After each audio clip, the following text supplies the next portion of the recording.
बासिया भील की धरती को और हमारे पुरखों को नमन करते हुए यहाँ पे उपस्थित सभी हमारे भील प्रदेश के आरक्षण को बचाने आए हुए लोग, हमारे मेहमान, सभी को जोहार करते हुए मैं अपनी बातों को शुरू करती हूँ। चूंकि ये आरक्षण की मांग है, काफी लंबे समय से चलती आ रही है और लोगों में काफी भ्रम की स्थिति है, लेकिन एक कहा जाए संविधान के रक्षक होने के कारण, संविधान के जानकार होने के कारण हम सीधे सीधे ये कहते हैं कि हमको आरक्षण चाहिए, वो कानून और संविधान के तहत यानी कि 5वीं अनुसूची के तहत मिलना चाहिए। और 5 जनवरी 2011 का जो जजमेंट आया नंदाबाई भील का, उस जजमेंट का भी आज जन्म दिवस है, तो मैं आप सभी धरती के मूल बीज भीलों को बहुत बहुत जोहार करते हुए कहना चाहूंगी कि आज के दिन सुप्रीम कोर्ट ने ये बात कही थी कि 8% जो आदिवासी है, भील समुदाय है, वो इस देश का असली मालिक है और असली मालिक होने के कारण जल, जंगल, जमीन, खनिज और आरक्षण पे इसका पहला अधिकार है। और ये भ्रम जो हमारे बीच में है कि आरक्षण हमको भीख में मिली हुई, आरक्षण हमको भीख में नहीं मिली हुई है, हमारे पुरखों ने लड़ के हमको जो भील प्रदेश दिलवाया है, इसकी वजह से हमको आरक्षण मिला है। और जिसका जितना जमीन, बाप दादा की जिसकी जितनी जमीन, उतना प्रतिशत आरक्षण उसको यहाँ पे मिलना चाहिए। तो मैं ये कहना चाहूंगी कि अगर पूरा भील प्रदेश आपका है तो पूरा का पूरा आरक्षण पे आपका अधिकार है, बिल्कुल पूरा अधिकार है। ये बात मैं नहीं कह रही हूँ, ये बात सुप्रीम कोर्ट कह रहा है। और इसी बात को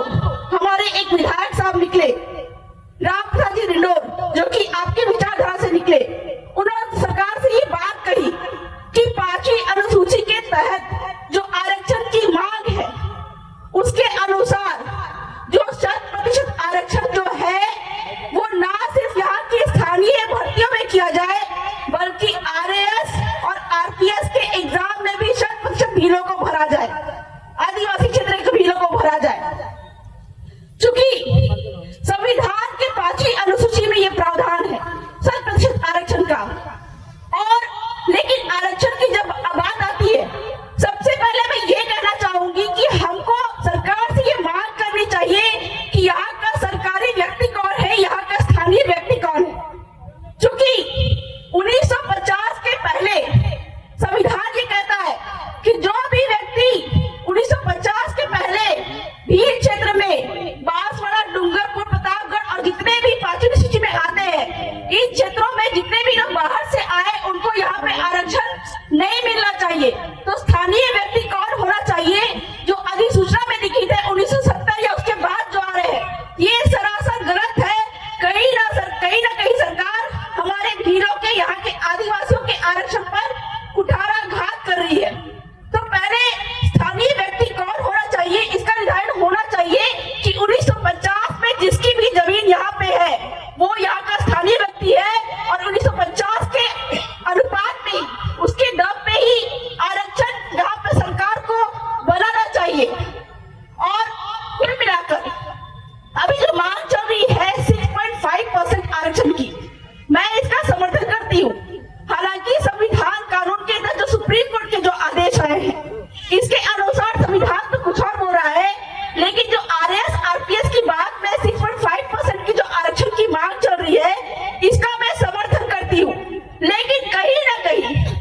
जो भी टीएसपी क्षेत्र है, टीएसपी क्षेत्र में कथित तौर पर एक विरोधाभास ये भी है कि यहाँ पे भील का जो सरनेम है, कहीं ना कहीं वे लोग मीणा लगा के बैठे हुए हैं। तो आज इस मंच के माध्यम से सरकार को मैं ये कहना चाहूंगी कि टेरिटोरियल आधार पे मीणा क्षेत्र को भी 5वीं सूची का दर्जा दिया जाना चाहिए, ताकि मीणा जो है वो अपने दौसा, जयपुर और संबंधित क्षेत्र में आरक्षण का लाभ उठाए। और हमारे क्षेत्र के जो भील आदिवासी है, जो कि गलती से मीणा लगा के बैठे हैं, इनके सारे सर्टिफिकेट में मीणा से हटा के भील किया जाए।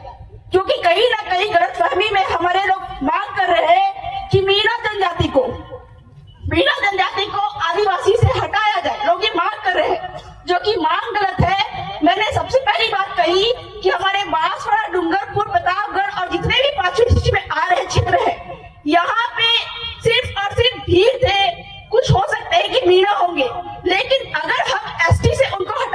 मांग करते हैं तो हमारे आदिवासी, वीर आदिवासी जो कि मीणा लगा के बैठे हुए हैं, उनके आरक्षण का क्या होगा, उनके जल जंगल जमीन का क्या होगा अगर वो एसटी से निकाल दिए जाए। तो इसलिए मध्य प्रदेश, रेगिस्तान प्रदेश और आपके भील प्रदेश को अलग अलग उपवर्गीकरण करना चाहिए और छात्र क्षेत्र के आदिवासियों को उनके टीएसपी क्षेत्र के अनुसार आरक्षण मिलना चाहिए।